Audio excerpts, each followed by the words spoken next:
This is Cinderella Stories with Ash and Sav, and it's Ash's birthday month. Okay, yeah, Her Aries birthday queen. month. Mm-hmm. She had a little birthday, like a little 1212. Yeah. It's a small number. Very small, don't worry. Like it's a cute little 12. Yeah, it was a nice celebration. Yeah. I got an expensive dinner from my parents, which was blessed because sometimes expensive dinners don't actually equate to quality. Yeah. But it was actually really good. We went to Black and Blue. Oh, right. So like a steakhouse, which was really, really nice. I had the best shrimp of my life. I was gonna say, what'd you order? Listen, the shrimp cocktail girls know that the right kind of shrimp cocktail hits in a different way. It will send you to heaven. Yeah. It was really good. We had that. We had steak. We had asparagus. Was it like the big, sorry, was it the big shrimp? It was like, no, you're No, like, I'm so wait, I'm no, processing, literally like- the shrimp was like this big. Oh, good. The Like, jumbo you shrimp. needed 3 bites.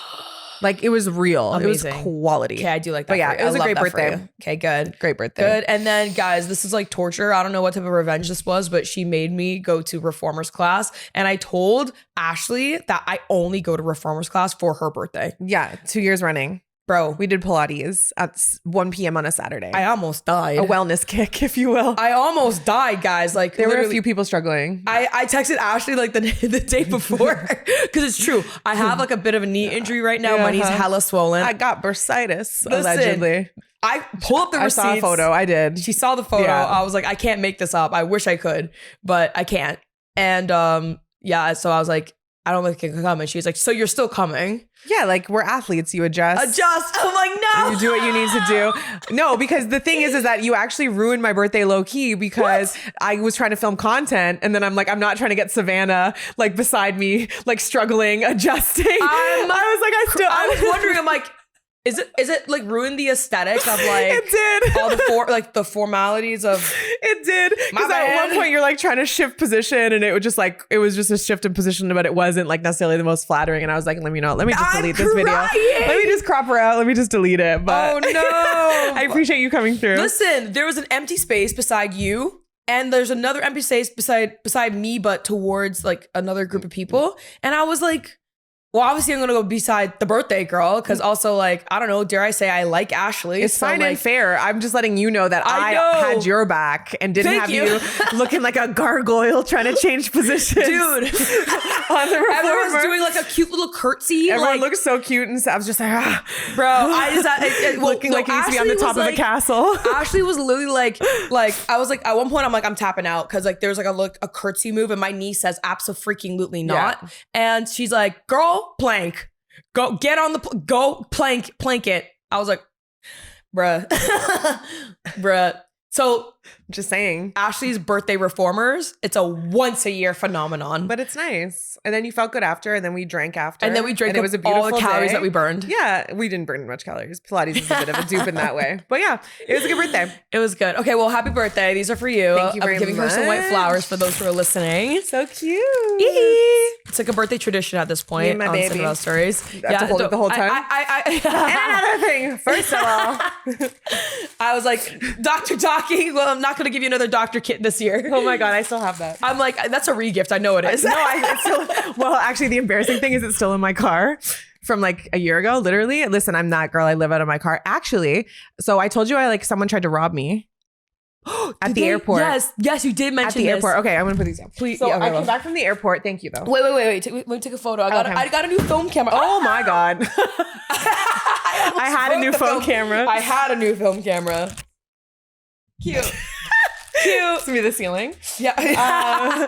But okay, so I walk back to my car after going on assignment for TSN and I see the hood of my car is popped. Oh, shoot. And I'm like, wait, what? Like, that's super weird. I also just got my car serviced like that Wednesday and I left on Thursday. So I was like, maybe they didn't shut it all the way or like, and I didn't notice, but that seems weird. Like it's you just like drop it down. Anyway, so I opened it and I checked under the roof. I was like, is my engine going to be gone? I don't know anything about cars, but everything seemed to be as it needed to be. Kinda So heavy, I but yeah. shut it. And then I go look in my car and there's like all in the front seat. There's like all around the back seat because there's a lot of stuff in my car, but it's in the trunk and it's organized in the trunk. And so everything was there. And I was like, wait, what? So the doctor's kit was like thrown on the floor. This like basketball net that we had that we were going to use for our Soho event that we didn't end up using that was unopened was like opened but left. Anyway, all that to say, I felt very violated. Like my visors were down, my glove box was rummaged through. Literally, they checked my console as just old parking tickets. Like Crying. But the thing is, that was like kind of disappointing is that they didn't even take anything. Do you know what I mean? Like you went through. I'm like, that's actually kind of rude. If you're gonna rob me, take something. You went through all that trouble and you're like trash, garbage, trash. I wonder what were they looking for? A laptop, maybe? I guess electronics, anything of note, golf clubs, like anything of value. Maybe, yeah. I thought they. Well, hey, take it as a compliment that they saw your car and it looked nice enough to be stolen from. I think it was just unlocked because my key fob didn't work. Okay. Anyway, whatever. Listen, your type B friend is here and going to tell you, here to tell you everything's going to be okay. Here to tell you it's fine. Everything's going to be okay. They didn't even take anything. And the way that she just casually brings this up too, just like, oh yeah, so my car got robbed. Anyway, it didn't. Sorry, it got rummaged through, but not robbed. Very important. That's offensive. It is so offensive. It is offensive. Wow. Wow. Anyway. We've digressed. All right. Well, here we go. The WNBA draft. Yes. Let's talk about it. Okay. Like, so basically, I watched it at a draft party. Where were you? Like when it was I was at home. You're at home. Alone. Okay. Anyway. And it was actually pretty sick. You were at the Her Game? Yeah, I was at this like the Her Game event, which is like I think it's like a Toronto-based like organization that really prioritizes like women in sports like functions, I guess. Yeah, for lack of they better bring words. like community together. They do watch parties. Yeah. Here's to manifesting that we do a collab with them soon. I talked to the founders and they were super cool. So they knew all about us as well. So that's pretty sick. We're a little notable these days. Making moves. Making some moves. Making waves. Let's get right into it because let's talk about the actual draft and your initial reactions first, and then especially like to who got drafted, etc. And then we'll get into the fits. But what were your thoughts, just in general when you heard like Azzi's name get called up? For example, like Lauren Betts. I know you were a huge Lauren Betts like fan throughout the tournament, so I'm very curious. I think that it gets better and better every year. Mm-hmm. I still think it's kind of weird when commentators are close enough that like athletes or families or fans can like hear them in real life. But I mean, like, I guess that's the ethos. Like if you're going to talk behind someone's back, be able to say it to their face, whatever you got to say it with your chest. But I don't know. I thought it was cute. I feel like they invited the appropriate amount of athletes that were going to be drafted. You have teammates, new and old, that are going to be there. Yeah. Honestly, every time the W does something, it just feels like a family function. And you look around, you're like, oh, my cousin's here. My favorite cousins here. Yes. That's kind of the energy that the WNBA brings in general. I mean, like we were at All-Star, like Maybelline decided to take you. You decided to take me. I'm a professional +1. I am up for opportunities. Like my books are open for booking. But like even being there, it felt like, oh, hey. If you didn't know somebody, you've seen them or you heard about them. So it was very much giving like family reunion. The cousins are here. And I think that's what Unrivaled calls their fans actually, like on Threads, I think it's like the cousins. So very apropos. Is Threads worth hopping on? I'm actually about to. Like, I feel like I saw someone be like, Threads will change your life. And I was like, okay, say that. Okay, yeah. Because I've been holding back on Threads and now I'm like, I see it everywhere now. I'm like, is this another platform? Okay, I'll get on it, I guess. Yeah. Actually, Threads did me dirty because I post reels sometimes and then sometimes I'll test it out on trial reels on Instagram. Both post to your Threads. Both post to your Threads? So my reel that I post on my main feed, it goes to Threads. Yeah. And then the reel I post on my trial reel goes to Threads. So this whole time I've been double posting like an idiot. And it's pushing it out twice on Threads. Well, who cares? I do. No. Yeah, it looks geriatric. No. Because it's like different captions and stuff too sometimes. So it's like very clearly two different posts. Honestly, it's fine. I see. It's annoying. It's fine. I see it as more just like remember we talked about like you got to promote your work. You got to be like ruthless with promoting your work. No. I see it as that. Unless you're posting something crazy. Who's to say? My trial reel. All right. Well, I should probably get Threads done. Anyway, the draft. That's how I feel. Family reunion energy. I was gonna say like I think we have to like just like come to fruition or like admit that like the WNBA draft and a lot of WNBA events are very community. It's a cultural event.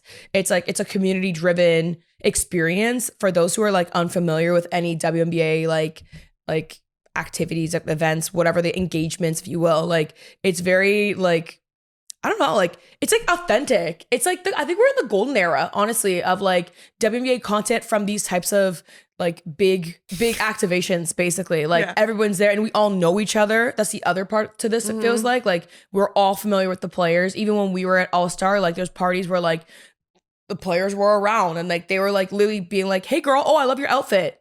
Like, and it's just like, oh, hey, yeah, sure. Kayla McBride, like, I was like, cool. You know, like, so it's kind of just like this like warm energy that you don't really get in a whole lot of spaces. Anyways, so I think that read on broadcast, that's all to say. Let's get into the actual like nitty gritty a little bit because I feel like there's two draft philosophies. You could either draft the best player or you could draft the best fit for your team at that time. And I do feel like, and she's a household name. We all know her name, Azzi Fudd. I think Azzi Fudd was a fit for Dallas. If Dallas didn't have the first pick, would Azzi Fudd be first? Or would it be Olivia Miles? Okay, I know you said I'm a stand for Lauren Betts. I'm actually more of like a believer in Olivia Miles, to be honest with you. Like, I know we had our little bit about the frogs earlier and she went from Notre Dame to the frog. I just think she's a controller. Like, I think that her ceiling is so high. I think that there was a conversation last year that was recorded and it was like Azzi and Paige and they were in a set where there was like lazy boy chairs and they're talking about who has the prettiest shot. Okay. So Azzi's like, I have the prettier shot. And Paige is like, oh, my shot's like, it's pretty nice. Like, it's kind of pretty. And Azzi's like, no, I have she's like, your shot's all right, but like my shot's prettier. It's like square hips, shoulder square, arms in, compact. Paige is like, yeah, but sometimes I'll be like do on the run, like throwing things up. She's like, okay, yours is prettier, but mine's sexier. Oh. That was the distinction that she came up with. And so that's kind of how I feel about Olivia Miles. Like, I feel like her game is like a little bit sexy. Like, she does a little bit of everything. She can get to the bucket. She has a bit of a mid-range. Like, I just think she's a hooper. I'm a big fan. Yeah. But I still think Azzi would have been drafted first overall, to answer your initial question. Why do you think that? Because people need a sharpshooter. Like, if you look at the general percentages from the WNBA in terms of like 3-point efficiency, it's not that high on a nightly basis. Like, there are certain players that have that as their specialty. Like, somebody like Paige Bueckers is hovering around, I think, like 33%, for example. But then you have the higher echelon is like 42%. But what's the efficiency? What's the volume? Yeah. And so I think that for a game that can sometimes be lower scoring, that when you have that gas in the tank and you can like light it on fire in a Molotov cocktail from deep, and you can have somebody so descriptive, and you can have somebody that will just like throw that grenade in the hole and be like boom and blow it up.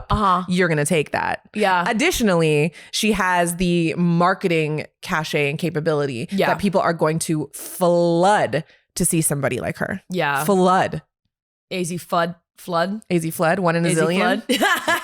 Nike and Jordan marketing is so good. One in a zillion. Did you see that? No. Oh my God. Like, instead of a million, but like AZZILLION. Oh my God. One in a zillion. And she's just like peering down over her glasses. Like, Yo, shout out to the marketing team at Nike. They're so creative, man. So good. And at one point, I feel like Nike was slipping up a little bit on like their, I'm like, got like complacent a little bit. But then I noticed like maybe the last like 2 years, they picked it right back up again. I think it depends on the brand. Like, if it's Nike, if it's Jordan, if it's whatever the category is.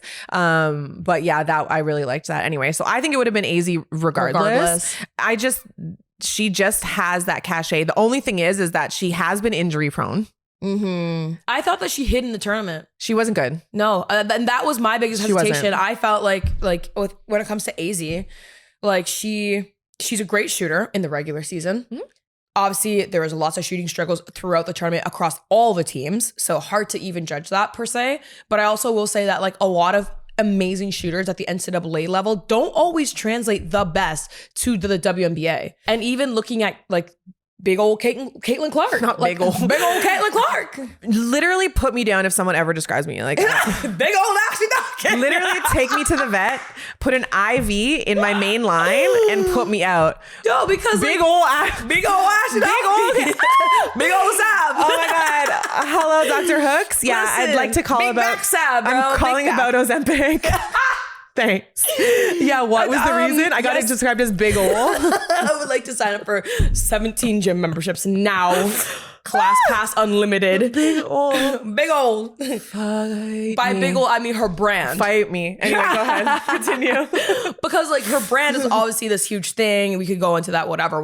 But like her shooting last season, and I get it, she had an injury riddled season, wasn't as effective. But at the same time, yes, you could go into the coverage. The point is that there's a big level. There's a big difference in the WNBA with how you're guarded and like the types of shots you're going to be given. So I think that's where we see a bit of a shooter discrepancy from NCAA to WNBA. That's my opinion. I just think it was always going to be Azzi. It was written in the stars. She's the people's princess. And I do think, to your point, I don't actually think it matters as much as like, I think it actually goes between best available, marketability, and then positional needs. Particularly this year when every single person and their mother and their first cousin are free agents. I think that it changed the dynamic a little bit because you could literally just go out and go shopping. You take your grocery cart. Oh, I'll take one of these. I'll take one of these. I'll take two of you. Every team can just like make things up as they go along. Like Chicago is a full new team. Seattle's a full new team. So I think that that's like the way that it was being prioritized. I can see that. I see that. I mean, yeah, I still stand by what I said. But I get it. It's a brand. I get it. I just like her game a lot. There's no shame in that. Her game is good. She could 100%. And I do like her post. She could hold her on the post. That's what has Here's what I will say though. From like a marketability standpoint, Azzi for sure. Well, she checks a lot of traditional boxes, if you will. Yeah. She's universally gorgeous. Yeah. And Olivia Miles is like light skinned too, but like she's not quote unquote like a dark black woman, which is like we've heard from WNBA players before who gets promoted. Yeah. It's the white players. Yeah. It's the easily digestible players, right? From a marketing standpoint, not from our standpoint, but that's like literally what we've seen. Yeah. You ask anybody to name 5 WNBA players, they're naming Diana Taurasi, they're naming Stewie, they're naming Sue Bird, they're naming Caitlin Clark. Yeah, and then maybe Asia Wilson. And then so now Angel Reese, but that was because there was like controversy. So much stuff. So again, like I think if you're looking from a marketing standpoint, a partnership standpoint, Azzi's like literally money in the bank. Yeah. Respectfully. Yeah, I see that. I get that. Run me an Olivia Miles jersey, honestly. Facts. With that being said. Facts. And also, I need glasses. I'm a goggles girl. I love what Olivia said on the orange carpet. Oh my God. She was basically took like Issa Rae's like, I'm rooting for everyone black. Yeah. And then she turned it and I'm rooting for everyone gay. Yes. Well, she was like, this is for the lesbians, the gays, the days. Yeah. Something like that. Yeah. Yeah. She's like, who are you rooting for tonight? Everybody gay. Yeah. Rooting for the lesbians. I just have to, always. The gays, the days, all of them. Oh my gosh. Everybody it was gay. so funny. I love it. And I feel like that's going to come, that's going to be a meme for a while. Okay. Speaking of gays. Okay. Uh-oh. What? Whoa. Speaking of gays. Azzi and Paige, please. Okay, please. Yes, let's get into it. Okay, so like, the inters of the net are talking. I know you love it when I say that. The internet's talking that for some reason, there's speculation that they're not together. Mm-hmm. But like, it's so confusing to me. I'm like, what's happening? And I'm the type of person that's never caught up on this type of drama. So I don't know if you have any thoughts on this. Don't pretend like you're not in the mess. No, I'm actually like not that into. Yo, dude, the way that Chelsea, our good friend Chelsea Light, she would text me and she'd be like, "Girl, did you hear about?" I'm like, "Absolutely not. Fill me in now." No, you need to be online more. That I would say you need to be online more. You have to. That's like the worst. It's a function of Cinderella Stories. This is actually actually an intervention. It's actually no, I ain't doing it. Okay, so. Are Azzi, Fudd, and Paige Bueckers still together? That's the $1 million question from draft night. Yeah. What do you think?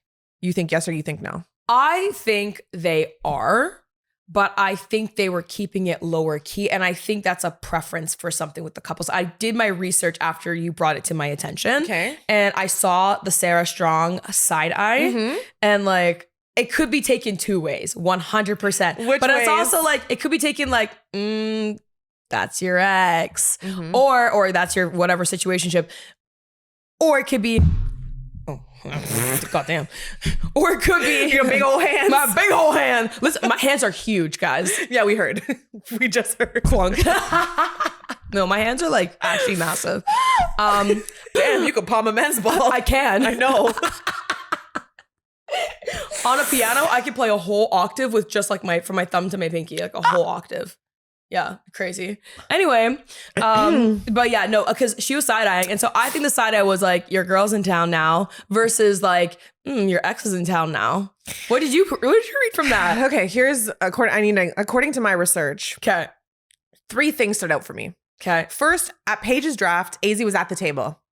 Yes. Looking like a number 1 certified WEG. Mhm. Okay? Mhm. She's the first person that Paige hugged when she got drafted first overall. Gina was also at the table. And then there was another man. I think it was her dad. Anyway, at Azzi's table, Paige was not there.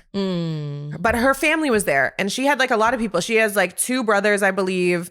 And then her mom and her dad were also there. So like how many people can be at the table? Maybe Paige is a little bit more in the vein of they might still be together. Maybe Paige is a little bit more low key, like this is your moment. And maybe Azzi's like, I know you want me on your arm for your night kind of thing, depending on their dynamic. But I saw a picture from Azzi's post-draft party and there was like 75 people in it and Paige was not in it.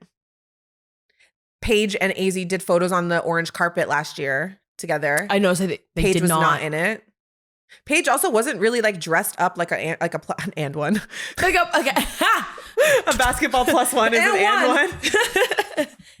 Actually, we should probably brand that. Anyway, like let's trademark that. I'm pretty sure that's a company name. And one? Yeah, but like in that regard, where it's Fred like was you're allowed to have one signed to and them. one. Like You have an and one. you and one. You and one. Yeah, like I think that's Right? nice. I like Okay, that's cute. so Paige wasn't there as her and one. Okay. She wasn't. She didn't Yeah, walk up with no. her. There's no photos. Yeah.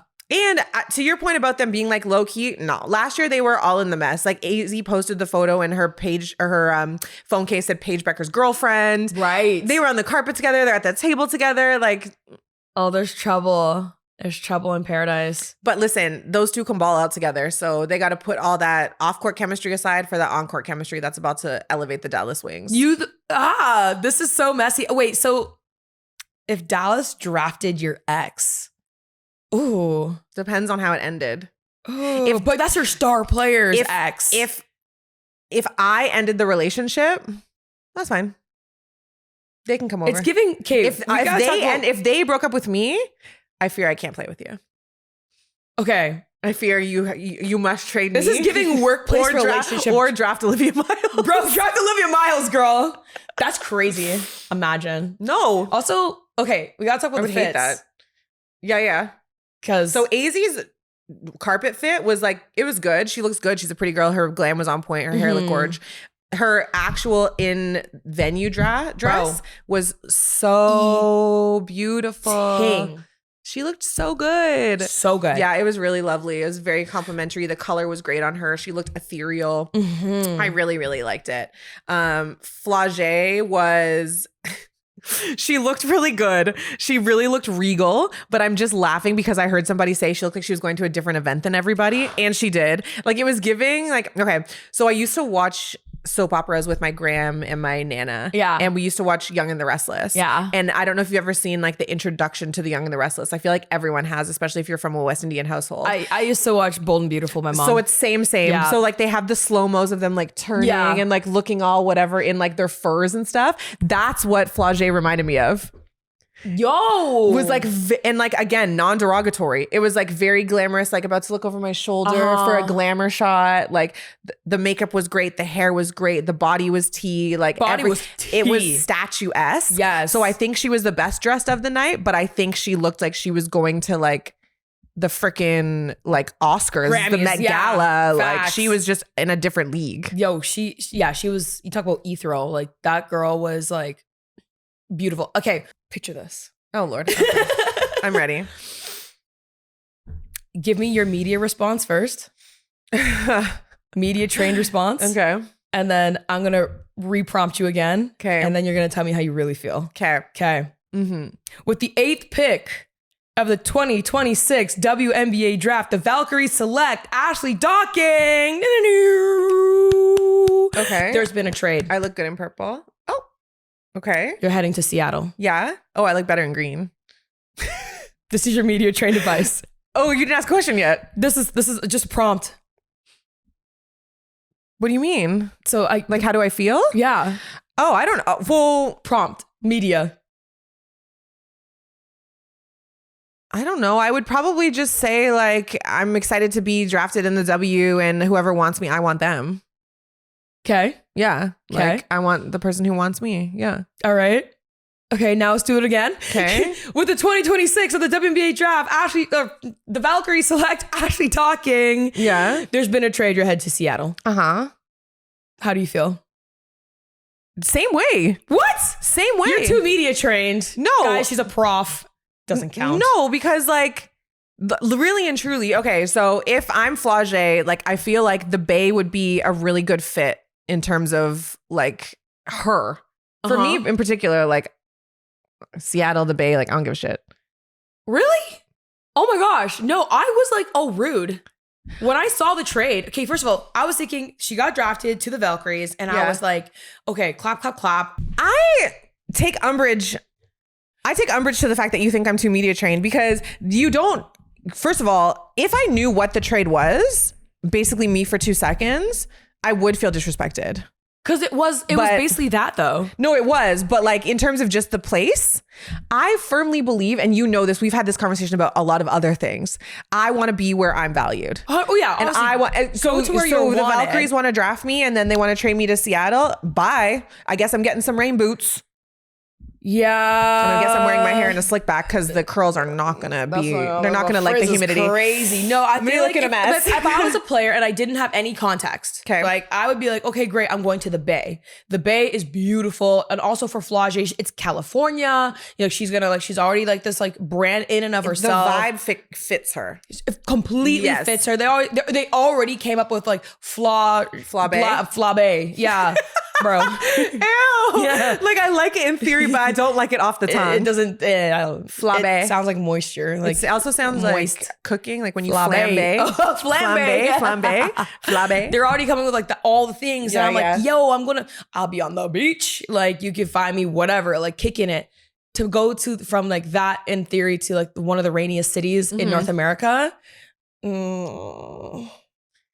And a lot less of a bigger market too. Like, don't get me wrong, there's no shade on Seattle as a city, but it's a lot less big of a market for the brand that she is. Okay. And it's not impossible, and there's obviously movement that happens in your career, but like The culture for different culture for Golden State feels like it would be more akin Aligned. to Yeah. to Flau'jae for sure. When I heard that was the draft pick, I was like, oh yeah, that resonates with me.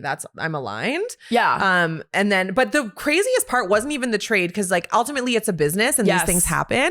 The craziest part was the return. Shout out to Marta Suarez and a future second round draft pick. Yeah. Because what the I'm so sorry, Evan. Like you can chalk that up as 6 on the counter because I'm saying that with my chest. What the actual F? Because again, we talked about it, and I would say that my prioritization is best player available marketability as the second factor. Really? Flau'jae is marketable. People, people love this girl. But So you're gonna trade her for? Sorry, like who? Suarez. No, but like no shade to her. Like, listen, you're at the draft. And it's you're a even in a position to get significant- drafted. Literally. Like Amazing. I'm not taking anything away Yeah. from you, but like let's be so honest about the tiers of athletes that we have in terms of marketability specifically. Flau'jae is in a separate tier. So the Valkyries GM's name is Ohama Nianen, and she was really slippery when she was trying to explain why she made the trade. And I will say, like some context here, apparently it is reported that the trade was actually decided before the draft began. Which problematic. Very interesting, right? So I'm like, was this Seattle's pick then? Because if that was the case, then Seattle actually selected her originally and they traded after. And then that means Suarez was the Valkyries pick for later. Yeah, but you can't there's no way that it makes any sense to make a trade before you know the players that are available without caveats. Because who knows if Marta would have been there? Yeah. Who knows if Flau'jae would have been there? You can't, when there's so many picks in between, because Flau'jae was 8, Marta was 17. Exactly. So you have whatever the math is, 9 picks in between. That's a lot. And that's over half the league. That's 2/3 of the league, or whoever the picks are designated to that get a chance to f up this deal. Yeah. So what are we talking about right now? Yeah. If that was the case and it was decided upon and there wasn't a caveat, player dependent, insane. If the caveat is you're trading your top 10 first round draft pick Yeah. for 2 seconds, insane. Yeah. You know, it's Not disclosing the reasoning. Yeah. Insane. Although she didn't say much, but she said a lot. Bro. Mm-hmm. You want me to read the quote? Read it. Yeah. If you have it, read it. I do. Okay. I'm going to take a beat to be able to eloquently give a response. This is what the GM said. I don't have a lot of detail to share. One, because I'm exhausted. I don't have the capacity for this.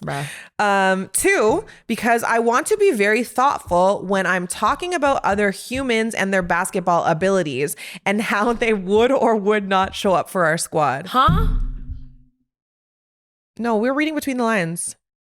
And that in of itself is a strategy. We're reading between the lines. You've done nothing but given us an opportunity to speculate. Yeah. By not saying anything. Yeah. All you've allowed us to do is speculate. But you did say a lot. How they would or would not show up for our squad. Imagine your friend said that about you. Like how Ashley would or would not show up for my Pilates class. Yeah. How Sav would or wouldn't. Well, I invited Sav, but we'll see if she shows up. She said she would, but who's to say? How she would or would not. Like, Bro, is she going to plank or is she going to just sit there? Turns out. So that's rude. That's so, first of all, she did plank. My knee. Oh my God. My neepkins. Okay, Flau'jae. Yeah, okay, Flau'jae. My neepkins, my Gianna neepkins hurt, okay? Don't. You Flau'jae, get out of here. Flau'jae. But yeah, so what I make of this is that, so first of all, she's shading her basketball ability. Yeah. Because she doesn't want to speak on her basketball abilities. And then she's saying how they would or would not show up for our squad. Is she referring to the fact that Flau'jae is in the entertainment business as well? I think so. And is she referring to the fact that she is a music artist and she loves music and it's in her family and she has a record and she's affiliated with Lil Wayne? And for those who don't know, like Flau'jae's name actually comes from her dad's like artist name, which was Camilla Flau'jae. And I think that her dad's no longer with us. Like, from what I read, he passed away. So it's kind of like an ode as well, which also to me, I'm like, when in the business of this world of sports, where more and more athletes are just becoming these brands, and not just, but like they're becoming brands. What is so wrong with like having a brand that you are also signed with Roc Nation? I don't think it's a problem. I think it's what's your priority here? And like, can you put that aside when you're in basketball season? I think she's looking at the long term. Like, because like, let's be so for real. What is the average lifespan of a WNBA career? It's not long.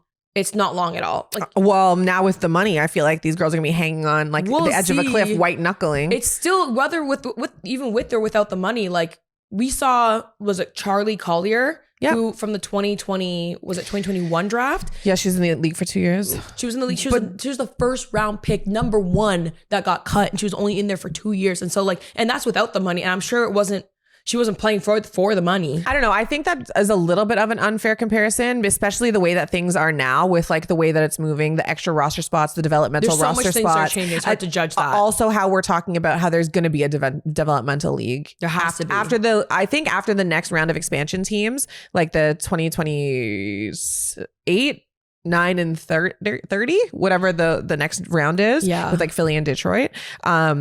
There's gonna have to be some kind of like G League for the girls. Yeah, league. 100%. Still G League. No, there has to be. There definitely has to be. It has to go that direction eventually. But yeah, no, I think it's very interesting. Also, I saw that the internet are blowing up about this, and I love this, but Aiden, Flau'jae's little brother. Oh, it's so his little strut. I know. When he's like, me? When he shuffled over. I know. For the interview with Holly. It was so cute. Literally me on my way to the ice cream store in the middle of the summer. It was giving March of the Penguins. Yeah, it was so cute. It was so cute. It's a good reference. Just ready to like be put under like his mom's like little whatever. Yeah, very, very cute. He was such a cutie pie. I think ultimately like there was not many surprises in the draft per se. I think that Azzi being unsure if she was going to go number 1 overall was definitely on some people's minds, but ultimately things went down the way that they are projected to for the last 365 days of the year. Olivia Miles, I'm really happy for her that she got to get her shine. So I'm going to circle back and sidebar back to the fashion thing, because you said like the outfit that you wanted to wear versus like you didn't want to wear. I would never wear. Yeah. So my bigger problem, to be honest with you, I get that Coach is a sponsor. And I get that the girls are being styled by Coach. Mm-hmm. We got to do something about the bags. Okay. We got to do something about the bags. Our girl from Hoops for Hotties. I can't. She brought it up. Ashley's also a fashion queen. My fit is 10 out of 10, and this is my bag. And I have to hold it like... I'm crying. So it's for my Coach. No, like my fit is so cute, and then my bag is this. Although this is cute, but like, do you know what I'm saying? Yeah. What? Like this is my. What are we talking about? Like, picture this. My outfit is tea. I walk in, and then they're like, Ashley, who are you wearing? And I'm like, Windex. So you don't like the bags match with the outfits? They don't match the outfits. Oh my God. They don't match the outfits. Because I heard the other argument was basically like girl, that don't have a bag because it looks like you're going somewhere. I did hear that from Mariah Rose that they like look like they're ready to leave. I don't mind a bag, but I don't mind a bag because it does something with your hands. But you need a clutch. Yeah, clutch. You need a clutch. These girls have daytime brunch running for matcha bags. Yeah. Kills the vibe. It does. Yeah. Outfit tee, face beat, hair looks so good. Don't piss me off. It's giving nothing. Yeah. It's giving nothing. I'm sorry. I feel very passionate about it, Ashley, for those who don't know, like Ashley's like a fashion queen over here. Oh my God, the bags. Anyway, so what I would say is underrated outfit, Olivia Miles carpet look. Yes. Olivia Miles portrait look. Okay. I didn't know if what's her portrait look? I'll show it to you right now. Honestly, it was giving like conservative representative for your local like government. Oh. It was giving like early Steve Harvey's. It was giving. I like her carpet look because I thought it just rang true to who she is. Okay, so let me say I love that she had her hair out in this photo, and I wish she would have had it out on the carpet. Like her afro is so beautiful. Yeah. But this suit. Oh yeah, that's definitely giving your. It's local, giving uncle. It's giving knock knock knock on your door. It's giving I have Do one I suit. trust I have your vote this year, and I wear it to a funeral and a wedding. No, girl. And I love Olivia. They could have styled her better. I love her down. It's the tie. You know what's really throwing it off for me? It's the tie. I like the little jewels on the tie. You know what it might be? And her skin looks so clear. Like she has her little diamonds on. Yeah. But you know what it is? It's the pose. Maybe. This. Because they had the other girls doing that pose too in the suits. Yeah, but she looks good. No, Raven looks good, but that's the pose. Why are they all like this? Why are they doing this? What is this? I'm sorry, like are they a police officer like Pop holding onto their vest? Be like, okay, so talk to me about, you know how they stand there? Yeah, like of course, yeah. Anyway, so something non-sexual that's very sexual. No, okay, so like anyway, like glamour, Bold and the Beautiful, Days of Our Lives, Flau'jae, yeah. But listen, Olivia, my love, what are we doing? Yeah. I'm sorry, I want it better for you. Yeah, no, same. Carpet look, great. Love it. It was so modern. It was like such a cool take on a suit. Yeah. With like the bomber, but in like a really rich fabric that was like heavy. It's everything about it. Yeah. Loved. Yeah, tie, yeah. I love her hair out in this photo. No, it's exactly what you said. It's like your local politician, bro. Can I count on your phone? Like, respectfully. You look like I could trust you. Yeah. I would vote for her. Yeah, I actually would vote for her, but anyway. Yeah, but we could do a little better for a stylist. All right, so that's your absolutely no. It's my worst. Yeah, it's your worst. But like still one of the best, but the second look was one of my least favorites. One of the worst. Okay. For me, okay, I took it as like, what would I definitely not want to wear? Okay. Also, what would I want to wear? 100% I would want to wear Flau'jae's outfit. Okay. Not like, I think that also the way that it was cut, because also for the girly pops, for those who don't have a fashion chest, I'm like, I need to be very mindful of how much I show. That gets too on one side of the scale. Girl, it would be porny. Yeah. If you wore it, respectfully. No, because I don't think so. Because it cuts up here. It's the side cut. That's the problem. No, does she have a big side cut? It was like. No, because I thought that you could. Show me the side cut. Because I just saw it from the front. I don't think so. Because I thought the front covered enough, but then she had these great side cuts on her hips. And I was like, I could expose the hips. Hips don't lie. For sure. Yeah. Yeah. The other stuff, woo. Look, you gotta pay for that. I'm surprised that you selected that. I loved her outfit. I think it was really nice, but I just don't. I think it's because she has a fashion chest that it like the panel like lies flatter, and that's why you're able to get that tucked in look. Yeah, but I also see it as you could go curvy girl, like you could go big ol'. No, girl, no. No, but that might be cute because like if you have some fullness on the side, it could work too, I think. Because also there's enough where I would tape it up. Sorry, I'm getting way too descriptive, but I think that I could pull that dress off. I think maybe not as well as Flau'jae. I think you could pull it off, but it's not that kind of party. It's not that kind of party. I think it's fine. Okay. I would dare it. I would try it. We could do a poll. I would be like, yo, Flau'jae, let me borrow your dress real quick. Savannah. Okay, she's not wearing a bra. Savannah, no.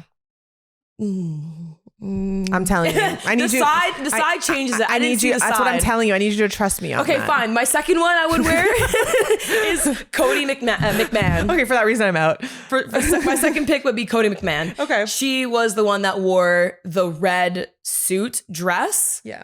It was white sick. socks. White socks matches like the white shirt underneath. Mm-hmm. It was 10 out of 10. Okay. Yeah, I could pull that one off for sure. That one for sure.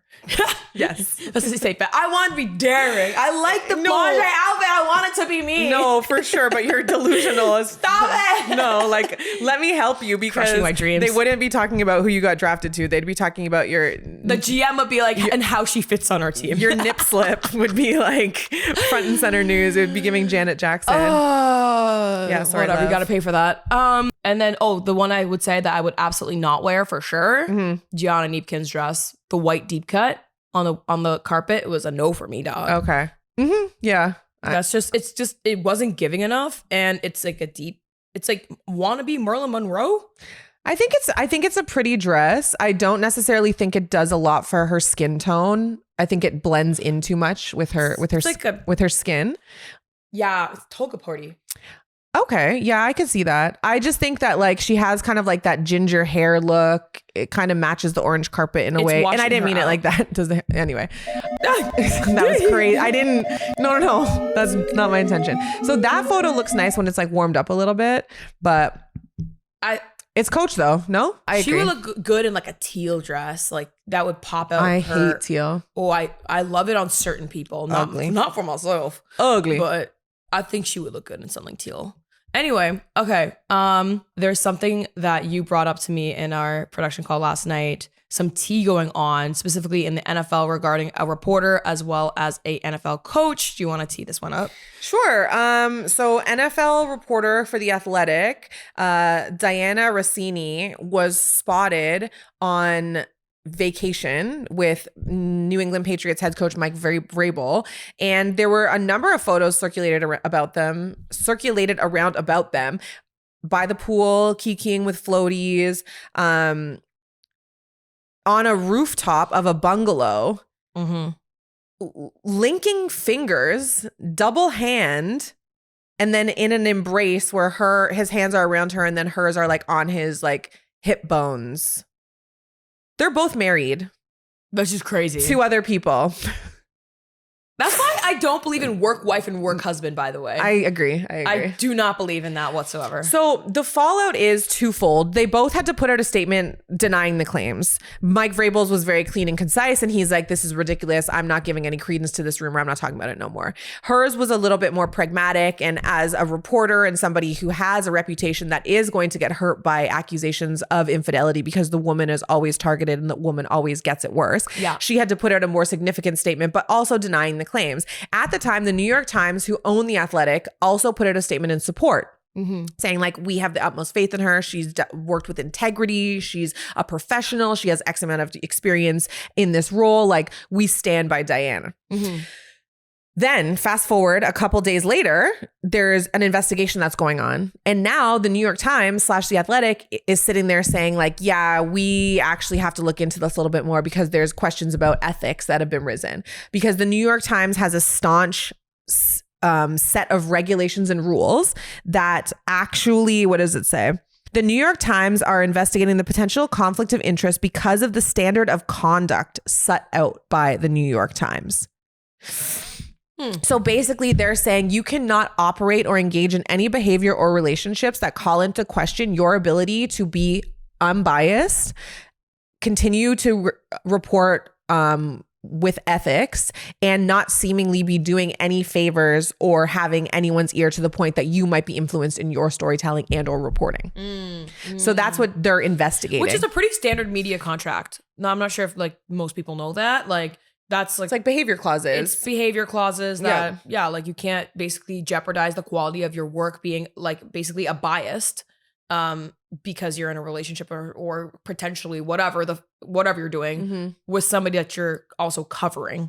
Some places have it just in the workplace in general. Yeah. Like if there's any relationships that you either A, can't have them, or B, you have to disclose them. Yeah. So it's not something that's simmering under the surface. Yeah. But the new revelation was like a couple hours ago, people are always talking about it, that she resigned.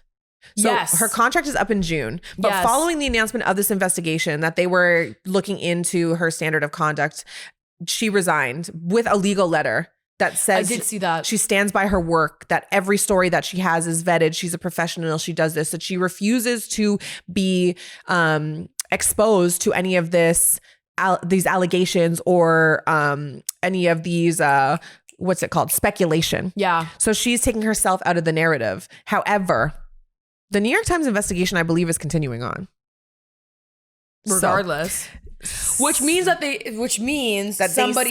something else is there. Where there's smoke, there's definitely fire. And that's the problem. It's like, you know, I don't know. It's like a tough industry in that regard because there's a lot of people, like even outside of the situation, right? There's a lot of people that like, you get to a certain spot in your career. A lot of people want that spot. And so people are very easily to like bring up new information. Like, well, have you seen this? Have you seen that? Yeah. Now that she's coming under question for this one thing, like let's create a paper trail of everything else that may have not even been connected at all. Yeah. And it's just really hard to prove that you're not biased in something. Yeah. Like the only way that you would be able to do that is by like literally finding other people who had like reported on the same thing or almost like done things in the same way that you did them. So here's my biggest problem with this. First of all, I think a lot of young women who are in broadcast, they ask me about like relationships with players or anything like that. They do like, oh, like, is it a bad idea? Like, da-da-da-da-da. Not asking about my personal history, but being like, what do you think? And I'm always like, frig. For me, it's not something that I'm eager to engage in. I think it's a really tough position that you put yourself in. I think that people are not as discreet as they ever think that they are. I think when relationship dynamic change, the mood in the room change, and people can pick up on that. And when you're covering a team specifically, you're with them a lot. Yeah. And there's always eyes on you. And there's people whose job it is to have eyes on situations. Additionally, from a reporter standpoint and from a being taken seriously standpoint and from, again, an ethics standpoint, a bias standpoint, a credibility standpoint, if there's any inclination that you may be influenced in one way or the other because of an interpersonal relationship that you have with a player who, by the way, ladies, they're always going to take their side.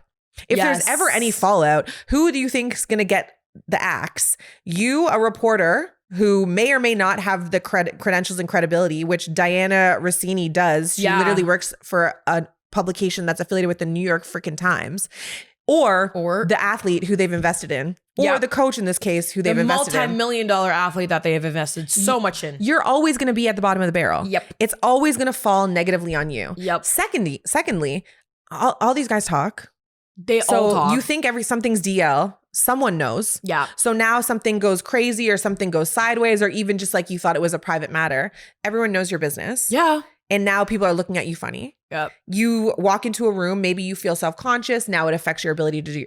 It's just not something that is recommended from my standpoint as somebody who's been in this industry for 12 years. I have a hard line. I'm like, you can't.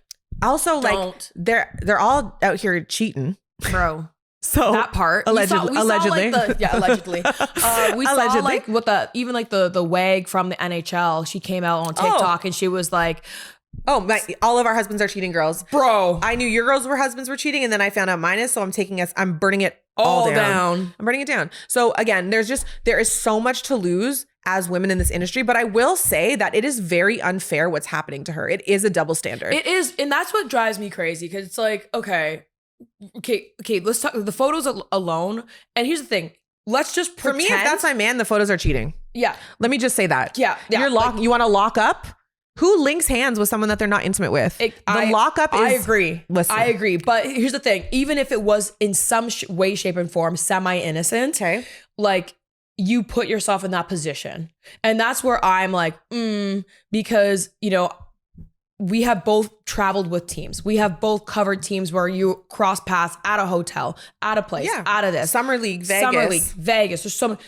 It's very much, you gotta be so aware of your surroundings. Like, even if it is for whatever reason, semi-innocent, it doesn't look innocent to me. If the photos, the interlocking, the hands, the hugs, you're at a pool also, together. you were supposed to be with 6 people. There's not an elbow, a big toe, or a hair follicle in sight of anyone else. I'm and sorry. Maybe they're just cropped out an inch away from the thing. I don't know. They're at an all couples place in Arizona. Yeah, that's not. See, once again, it's giving romance. Optics. Yeah, and like I said, if there is any side to the story that is not what it looks like that, and perception is reality. Yeah, and that's just a fact. That's why, like, I'm so careful with like who am I seen with when I'm, you know, when I'm covering on the road, certain people, I'm like, no, like, I'll be by the poolside with my girlfriend usually too, right? I'll bring a girl with me onto the road, my best friend from high school. Congratulations. Oh, my best friend from high school or university. I'm rooting for all the gays.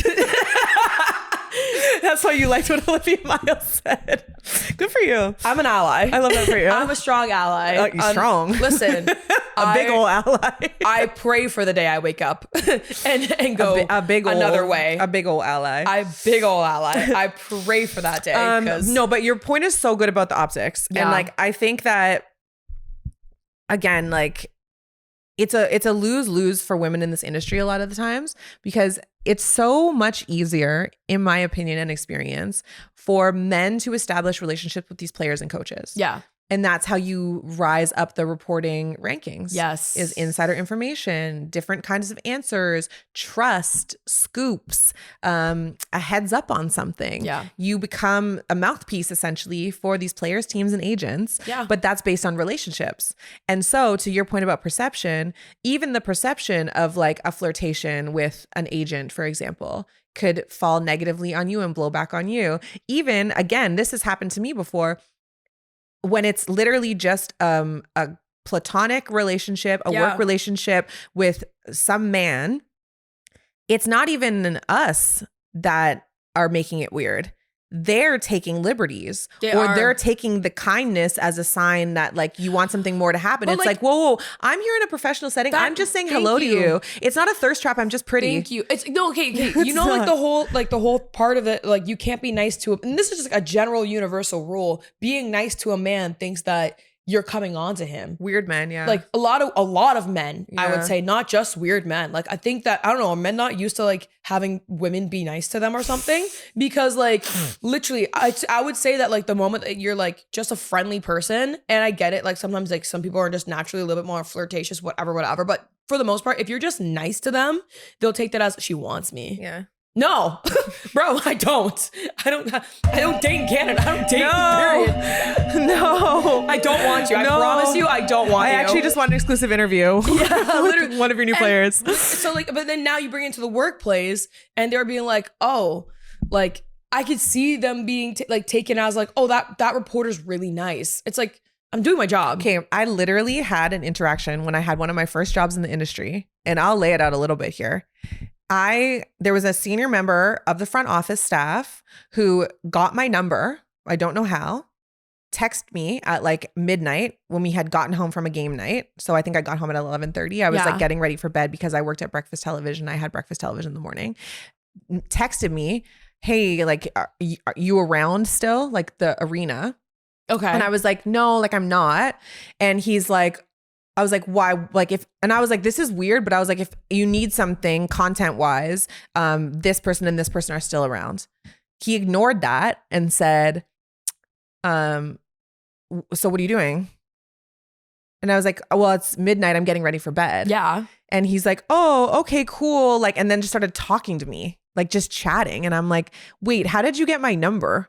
And he's like, oh, like, wouldn't you like to know? I'm like, no, actually, I would. No, I actually literally want to know if you went in my employee file and got it. Because again, he was like a senior member of the front office. Or who do I have to call that gave it to you without me knowing? No, it was literally one of those things. So I just like, I'm going to bed. Like, and again, I was an intern at the time. Yeah. So I was like the lowest on the pecking order. It was like a weird interaction. I was like, okay, like, and again, you always want to assume the best, even though you should expect the worst, is what I've learned, not to be too like negative about things. But it is kind of a gauntlet sometimes. Anyway, so it evolves to the point where he makes a comment about something about like, I should be nice to him because if I'm not, I might not get to talk to the players that I want to talk to because he was on the he was on the comms team. Absolutely so not. So he literally said that and then prefaced it in like an LOL. So you better be nice to me or else you won't get da da da da da. And this is what we talk about. I was like, when being a woman in sports is hard. I was like, what the You literally. I was like, okay, so you're hitting on me, you're awkward at it, and now you're threatening me to do my job as an intern. And I did tell somebody, I told one of my superiors, and you know what they said? Oh, he's newly divorced. He's just a little awkward. Oh, when he's absolutely not. When he's hitting on people? Like, what do you mean by that? And also, he's newly single, so he's awkward. So when he's hitting on people, why is he hitting on me? He should not be hitting on you, period. Why is he approaching me in any capacity?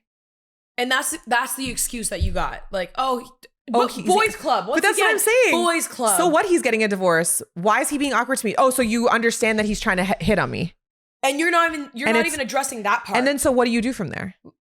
Yeah, you blow it up? You're the intern. Yeah. And now you're blacklisted in the industry as the girl that blew something out of proportion. She was being dramatic. She misread the situation. I was just being friendly to check if she got home okay because it was so late last night. Like, come on now. No, that's the one thing that pisses me off the most about women complaining about different things. I shouldn't even say complaining, reporting. It pisses me off about women reporting or bringing to the attention of their superiors. It's like, oh, what did he say? It's not always what they say. It's how they say it. Yes. And it's the intent behind it. It's a tone. And every woman has been there where they get like the hair on the back of their neck curls up derogatory or they get a weird feeling in their stomach because it's the energy that's being put towards them. Yeah. It's not necessarily the words, it's the intent behind the words. And that's an impossible thing to prove. And that's why women are constantly put in a position of like, prove it then. Yeah. And that's why we can't. And that's why we don't say anything. I guess that's what makes me excited about this new era of women's sports and like covering women's sports through Cinderella Stories. And like, as we will probably be close to the WNBA to some capacity. Oh, I'm getting a media pass. Yo, we're figuring come David hell King, or high water. Yeah. I'm stealing one if I need to. We're snatching one up. Jumping Chelsea Light outside the Coca-Cola Facts, right? She can't take both of us. Snatch. Yeah. She can't. Chelsea. Dun. My big old self. Check you on, Chelsea. Now what? I love you, Chelsea. I will rob you. I love you, Chelsea. For sure. But two things can be true at the same time. Right? No, literally. Watch your back. I my point being that I can't wait to because our careers have been so like in the male space centric. Yeah, that's just what it is. We didn't have any options. Yeah.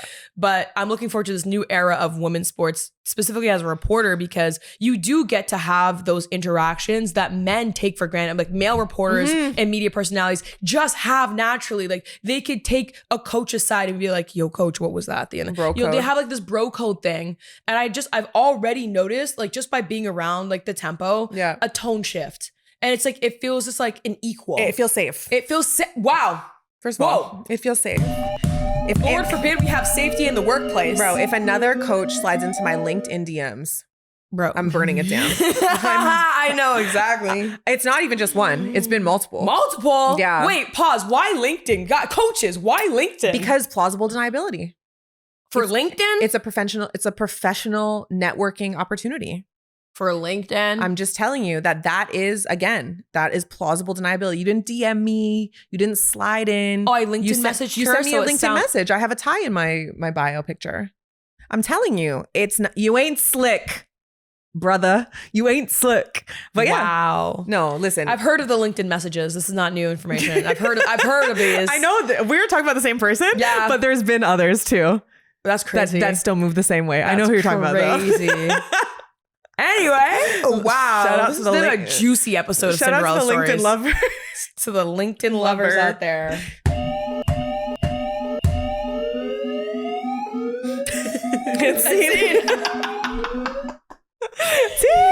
Okay, what else can we possibly discuss right now? Oh, we didn't even talk about the tempo. Oh, Let's do it. All right, Let's do it quick. Okay. I want you to lead this conversation. Where do you want to start? Because there are several things that happened. Obviously, historic first ever draft pick from the Toronto Tempo, 6th overall. They signed Canadian legend Kia Nurse to a contract on the same day. So now she's back in town. Yeah. There was potentially a steal in the second round. Yes. So where do you want to go? Okay, so let's go to the hot topic. Let's go with Kia first. Okay. So Kia Nurse signed the Toronto Tempo. Yep. Big deal. Obviously, she grew up in the Canadian system, and even from a personal connection standpoint, for me, I grew up playing against Kia Nurse. How'd that go? Honestly, like it was crazy. You got cooked? No, actually. So I played for a really good team. Okay. Like me and Kia's team were always head to head. Yeah. Did So, she like, play on Transway? She played on Transway. Classic. So Classic. Yeah, growing up, I actually played North Toronto Huskies. Okay. And so so get this. We played against each other in high school before there was any prep schools, right? And so we played OFSA, Quad A, the highest level basically you could play in high school. And I went to a school that we were stacked. We were super stacked. We all had like D1 offers. I'm not even joking. This is before like prep schools existed. So we were all in that lane. We purposely coordinated to go to that school. I switched districts to go to that school. Okay. And so anyways, so we went all the way to OFSA, so provincials, for those who don't know, the provincial championship. We lost to Kia Nurse's team, but I would say that game was so freaking unfair because literally at the half, the foul count was like 10 for St. Mary's. I think there's the team that she's playing for. 0 for us. Okay. And we had Shake Hawley on our team, who's also Team Canada. Yeah. We had my twin sister who got to Alabama, she went to Alabama. So we had very talented players. And they, oh my God, Kia and Shay would go head to head. There was blood on jerseys, guys. That'd be a clash. And the refs were not calling nothing. Like I said, they had a lot of foul. Anyways, we need to move on. But that was high school, right? It was nitty gritty. Yes. It was always a battlefield playing against Kia. And then they won that game by I want to say like max 10 points. Okay. And then we ended up winning against them on the Jewel side. So the rep side, I think about 12 points. Okay. So it was around roughly the same. But either way, she's such a competitor. And I have a lot of respect for her skill level and like just how gritty she is. Now she's obviously had an up and down WNBA career. That's just a fact. She had a great Yukon career under Gina Auriemma. And here she is, definitely like a face in Canadian television as a broadcaster for TSN. And also just like, look at it once again, like still a voice. And she's stayed in the WNBA for this long for a reason, I think. And it's because she has this a locker room presence. I would say that because despite her injuries and she's gotten traded multiple times, she had a great rookie season in the WNBA. She was like with New York. Yeah. I think what her value really brings is like that presence and that leadership. And I think that's what she's going to bring. Skills. Yeah, literally. I think that's those intangibles is what she's going to bring to the Tempo, especially with this team. And I do think that the Tempo really, they openly expressed that they want Canadian talent on the team. Yeah. So that's my take. I'm like, and they got it. So do you think the signing of Kia Nurse is pandering to the Canadian audience? I wouldn't say pandering. We talked about branding a lot in the WNBA, whether it's Azzi Fudd or Flau'jae. I do think that Kia fitting with Tempo is 100% a brand fit for sure. But outside of that, like I said, there's other skills that she does bring and leadership qualities. So the Canadian audience is 100% familiar with her. And maybe this is the political answer I'm giving you, but it's true. Give me the first answer. The first answer. But it's true. Okay. So I agree with you on that. Here's my thought. Kia girl, I'm so sorry. I thought she was like in her mid-30s. No, she just turned 30 in February. She's a year younger than me. I apologize. But I think it's just because she's been in our social conscience for so long. Yeah. Because when she came onto the national team, she was a young 16 years old. And so we've just been seeing her and watching her play and grow up for so long. So it feels like she's older than she is. Yeah. With that being said, it has been a bit of a rocky road. I don't think anyone wants to be a journeywoman in any way, shape, or form. So she started on the Liberty, played 3 years, and this will be her 5th team in 5 years in the W. Yeah. So she's looking for a home. She's looking to reestablish herself.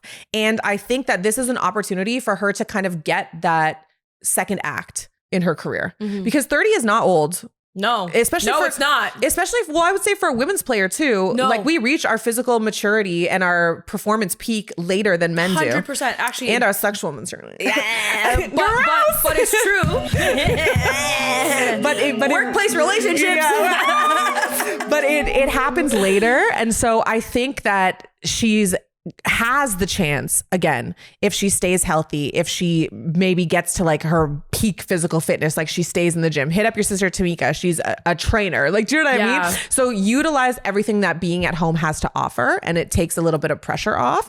But again, like you can't have your field goal percentage being the same as your 3-point shooting percentage. That is not going to translate to additional minutes. She plays about 20 minutes over the past 3 seasons. Her numbers have stayed pretty consistent. I would say her turnover numbers have risen, but that also could be based on the way that she's been utilized. But again, I think it's an opportunity for her to have a resurgence. And listen, this is somebody who was the Pan American Games princess, AmeriCup gold medalist, 3-time Olympian. So she has that cachet and no one can take that away from her. I just really hope that she's able to find a place where the play matches the community stature that she holds. And then it'll be a really, really beautiful thing. No, I think so. And maybe and this is a great opportunity for her. And I have seen, we have seen throughout our careers, players that go home to their home market and do so well. Pop off. They pop off because they're back at home. They got that home cooked meal. They're familiar. You have the support. You have so much support. People love you. People love you. They're rooting for you. And again, people have known her since she was a girl.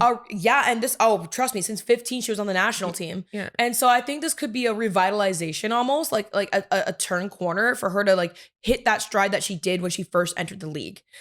Get back kind of let's say, so you said, you already said that her stats are they are what they are in the 20 minutes. So it's role player. Mm-hmm. But starting half the games though. Yeah, exactly. Role player starting, you could kind of intertwine. But I think this is kind of a revitalization, a rebrand, a new layer for her to listen, it's a launch pad. It's career cutting bangs. Okay? It's career cutting bangs. It's career cutting bangs. I'm just gonna go ahead and say it. Yeah, it's a change. I see it. It's a change. It's a good change. For better or for worse. Oh, girl, what caused you to do that? Yeah. Well, I mean, I got to get mine recut again. But for better or for worse, you take me as I am. But I'll accept it. But Kia signing with the Tempo is career cutting bangs. Yeah, I like that. I really like that. That's exactly what it is. Yeah. We'll see what she makes of the opportunity. I'm excited to see what happens. At the Beyond the Bounce thing, the court reveal last night, yes, the people were eating her up. Oh my gosh. It was fans. Her and Sandy. Sandy was like, hello. Everyone's like, ah! People are like, Kia's here. They're like, Kia.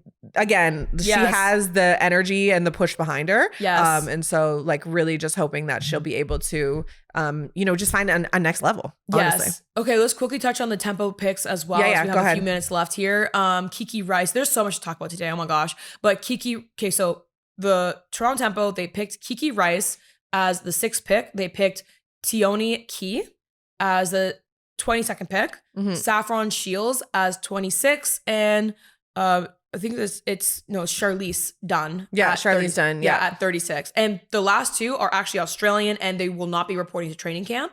So it's the rights. Yeah. So we're really going to focus on Kiki, but I will say Saffron low key. She's 6'2". She's a point guard.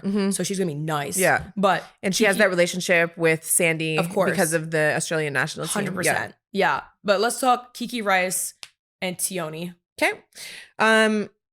Kiki's a baller, honestly. And if anyone saw the war room video of the Toronto Tempo when they made the selection, we select and okay, the excitement in the room, first of all, was super cute. It was a really wholesome moment, but I honestly don't think that they thought that Kiki was going to be there at 6.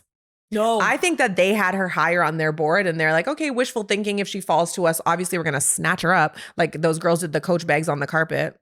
But also, Coach, send me a bag. Coach sponsor us. Like, I love your bags, to be honest with you. I just. Coach bag in the middle? No, absolutely. Coach cake? Just like literally props. A Mary Poppins bag. Right. But, I just think that they didn't expect her. So she's an efficient scorer. She's somebody who is confident enough to pull a step back three in the NCAA tournament. And then she can also rebound a ton. She can get to the rim. I think she's just versatile. And I think that she has that dog in her. She has that mentality. Her parents both went to Yale. They played sports there, basketball, and her mom played tennis. Her brother played basketball at Yale. Like there is a certain level of pedigree, and there is something about being raised by athletes. Well, 100%. That will just push you in a different direction. Like, are you injured or are you hurt? Like, are you dead or are you bleeding? Yeah. Is real, because a lot of people don't treat their kids like that, which also is fine and fair. But if you have athlete parents who understand what it takes to get to the next level, there's a little bit more push, I think, in the backside. But I just think that she's somebody who people are going to fall in love with. She won a national title. She was highly recruited from schools across the country. And she went with UCLA specifically. She said, I want a chance to be involved in bringing them to their first Final Four and essentially bringing them to their first March Madness tournament. Yeah. It took her till she was a senior. Yeah. But she did it. My take on the tempo picks, they picked who they knew. And I listened to the press conference with Monica Wright-Rogers afterwards. Shout out Chelsea again. She sent it to me. And Monica said that she scouted Kiki and Tione. Tione. Yeah. Back when they were in high school. Nice. And so, and keep in mind that for those who don't know, Monica spent some time as an assistant coach for her alma mater, Virginia. It was West Virginia? I don't know. Like a check. I think it's Virginia University. Okay. And she had to have eyes on like the next generation of players. And, you know, as Monica's career obviously continued to where it is today with like her being a GM, she kind of had that insight, I think, on the next generation that would be available now that she's a GM. Who would have guessed at this point, kind of thing. I'm sure she's feeling like that maybe, but she picked who she knew. Yeah. And she's seen grow. And so I think when you see the growth trajectory of players as well, I think that, yeah, you just feel a lot more confident in who you're selecting. And so to your point, Kiki, great pick. Fantastic pick. She's so versatile. Point guard. I think she could play shooting guard. And if you want to go D's up. And I was like, if you want to go small, she could play a 3. So like she's about 5'11", I believe. And she's from UCLA, the championship winning team, as you mentioned. I can't believe 6 of their girls got drafted. All of their seniors got drafted. It's so cute. It's giving South Carolina that year that they won, where everybody got drafted. Everyone like plucking them, winning culture. Bang, bang, bang. So it's like that's going to be something like excellence is going to rub off on each other. Iron sharpens iron kind of mentality. 100%. And then, but let's pivot real quick to Tione Key while we can. Mm-hmm. So she's a forward. She's 6'5", out of Kentucky. Yeah. But she's transferred from North Carolina before. Yep. So I think she kind of fell off the draft radar because of her transfers. And I always kind of warn any college athlete that are like, I get it, there's like free range on transfer portals. You risk your brand. Mm-hmm. The more you transfer, the more I think you fall off the radar, because people can't always follow exactly where this girl went. You know, like imagine if Paige Bueckers transferred 5 times. I think it's a poor example because it's Paige Bueckers. People would be like, people would be so really into built it. The brand at UConn, and UConn women's basketball fans are crazy. And yes, she's Paige Bueckers, and yes, she's amazing. But if she transferred several times, she would have hurt the brand. Same thing I think goes for a lot of think about it. All the number except for maybe because all the number 1 picks, how many times did they transfer? But I will say, here's what I push back on is that why would you transfer when you're literally the number 1 dog? There's nothing for you to go towards. All the people that transfer are either in a school that they don't think can win, or they're in a position where they're not getting the time that they want. And that's fair. That's a good point. That's the difference. But either way, my point is that it also just hurts your brand and you fall off, I think, a little bit on radars. I will say at a certain point, are you the problem? Questions start to arise. 100%. If you're transferring more than twice, I think in 5 years, I think you got to start looking at the player, what's happening here, what's going on. Yeah, mind you, I get it. And I 100% understand that there could be so circumstantial, this coach did this, something scandal happened here, I had to leave. But when she went to Kentucky, her stock rose through the roof because she was averaging 2-3 measly points. She goes to Kentucky in her junior year, and all of a sudden she's 11.5, 7.5 player, and that's why she got drafted.